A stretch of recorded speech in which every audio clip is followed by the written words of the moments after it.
Tout autre cadre dans cette édition, on parle de sécurité. Le ministère de la Sécurité a procédé ce jeudi au lancement du projet policier référent. Ce sont des policiers qui vont intervenir dans les écoles de Koya et d'Ubreka dans le cadre de la sensibilisation et l'éducation à la citoyenneté. Il s'agit de favoriser la sécurité, la paix et la tranquillité publique, mais surtout rapprocher la population de la police. Alseni Baré, Yacouba Traoré. C'est à Dubreka qu'a été lancée l'initiative policier référent. Il s'agit de 12 policiers de la préfecture sélectionnés, formés et outillés en 2 semaines. Leur mission, intervenir directement en milieu scolaire dans le cadre de la sensibilisation et l'éducation à la citoyenneté en vue de prévenir la délinquance chez les mineurs. Nous nous réjouissons aujourd'hui de l'extension de la police de proximité dans les préfectures de l'intérieur du pays, en commençant par Dubreka, Koya, puis Kindia et Kankan, voire aussi dans les zones minières. Il est question également de rapprocher la police à la population. Cette police de proximité intervient dans le cadre du programme d'appui à la réforme du secteur de la sécurité. Le projet engage les ministères de l'Éducation, de la Justice et de la Sécurité. On s'est dit qu'avec cette initiative, on pouvait rapprocher la police de la population, notamment des jeunes. Donc dans ce cadre, 5 écoles ont été choisies dans la préfecture de Dubreka. Aujourd'hui, nous pensons qu'ils sont assez outillés pour se présenter devant les jeunes et parler des thématiques de prévention, des thématiques sur la citoyenneté, des thématiques sur le rôle et les missions de la police. L'initiative est saluée par les autorités préfectorales de l'éducation qui espèrent voir la réduction des troubles ou les perturbations dans les différents établissements de la zone.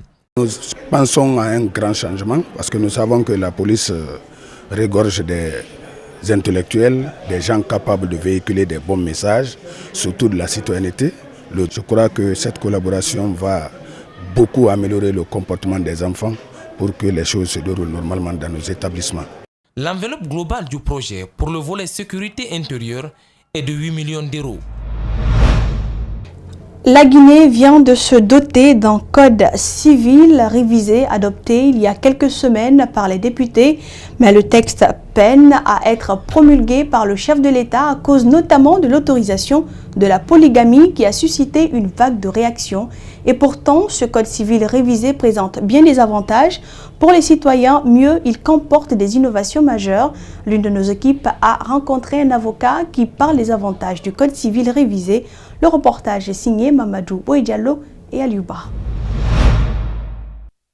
À peine adopté par les députés, le code civil révisé qui autorise la polygamie a essuyé de vives critiques sur le régime matrimonial en Guinée.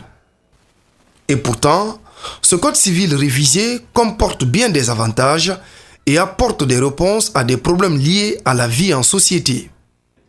Un des avantages, c'est par exemple au niveau de l'autorité parentale où l'ancien code donnait plein pouvoir à l'époux d'en décider.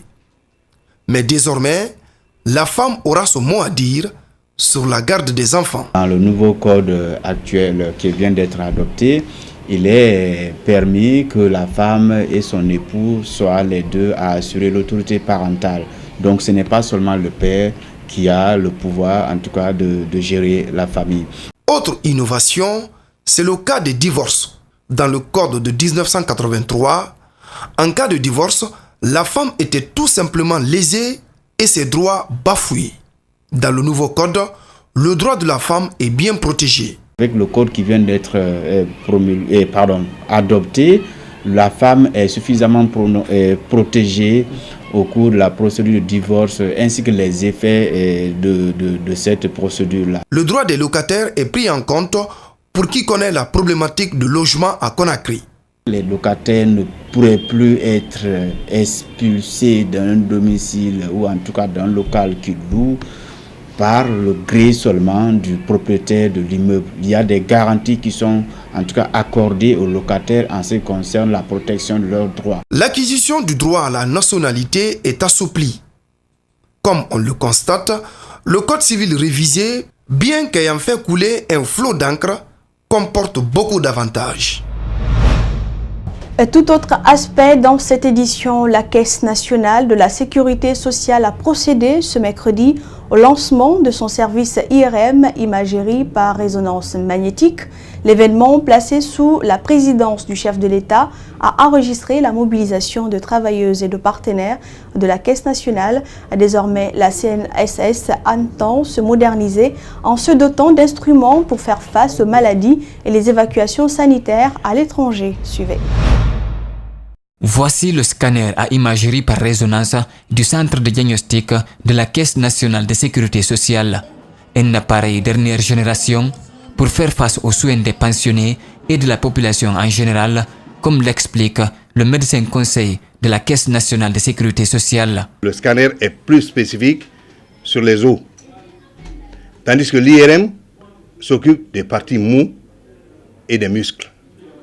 Donc, l'IRM permet de poser un diagnostic plus sûr, plus net et plus clair que les autres machines. Le lancement de cet outil qui sert à diagnostiquer les pathologies s'est tenu sous la présidence du chef de l'État, accompagné du Premier ministre, quelques membres du gouvernement et des partenaires de la Caisse nationale de sécurité sociale.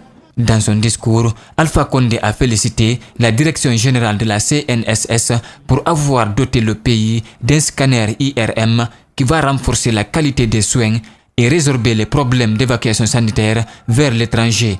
Il a aussi dénoncé le faible taux d'assurance des salariés à la Caisse. De son côté, le directeur général de la Caisse annonce que son ambition est de procéder à l'augmentation des pensions dans un bref délai pour améliorer les conditions de vie des retraités et des veuves. Grâce toujours à l'appui, non seulement de notre conseil d'administration, de notre ministre de tutelle et de l'appui constant du président de la République lui-même, après 5 ans de bataille, nous venons d'obtenir cette révalorisation, ce qui va, à partir du mois d'avril, porter les pensions de 440 000 à plus de 600 000, le minimum.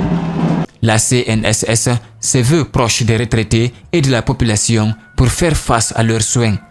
L'institution ambitionne de continuer à moderniser ce centre de diagnostic.